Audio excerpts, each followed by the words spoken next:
warna-warni banner kita ditimpa sama Jack sama Musa ya, Jack. Ada banner kita.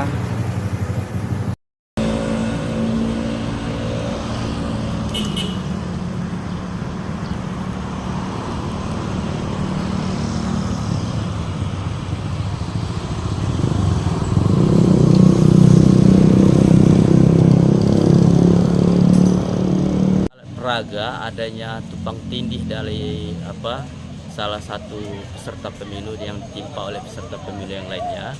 Kemarin kita sudah sikapi langsung setelah viral di media sosial. Kita sikapi dengan cara berkoordinasi dengan Panwaslu Kecamatan untuk mengecek di lapangan. Ternyata setelah kita cek di lapangan, alat peraga tadi yang viral tadi yang tertimpa itu ternyata sudah dicopot. Kita tidak tahu siapa yang menimpa dan siapa yang mencopot kembali alat peraga tersebut. Jadi kondisi di lapangan saat ini sudah berjalan dengan baik, bahwasanya tumpang tindih penimpaan alat peraga itu tidak lagi terjadi.